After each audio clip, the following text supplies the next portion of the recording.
संपूर्ण पुणे शहरात यांच्यासाठी जवळजवळ 9000 लोकांचा बंदोबस्त लावण्यात आला आहे।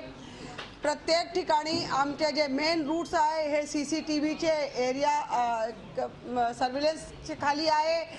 आम्ही स्वतः बसून फिरून आमचे सगळे अधिकारी स्वतः उपलब्ध राहून यावर पूर्णपणे लक्ष देणार आहे। पूर्णपणे तयारी आहे। लाईटची व्यवस्था आहे, लाईफ गार्डची व्यवस्था आहे, लाईफ जॅकेटची व्यवस्था आहे।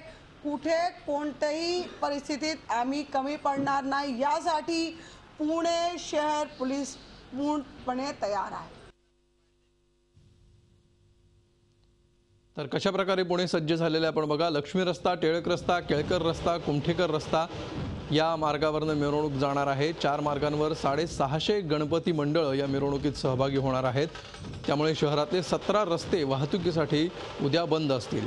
या 4 मार्गांवर 118 CCTV कॅमेऱ्यांमार्फत नजर ठेवली जाणार आहे। 8 घातपात विरोधी पथकं देखील तैनात करण्यात आली आहेत।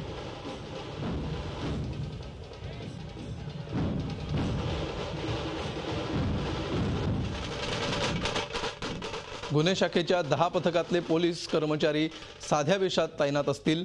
बॉम्ब शोधक आणि नाशक पथकं देखील पुण्यामध्ये सज्ज ठेवण्यात आली आहेत। 13 श्वान पथकांकडून 653 मंडळांच्या परिसरामध्ये तपासणी देखील करण्यात येते आहे। 2 अप्पर पोलीस आयुक्त तैनात असतील तर 17 पोलीस उपायुक्त तैनात असतील।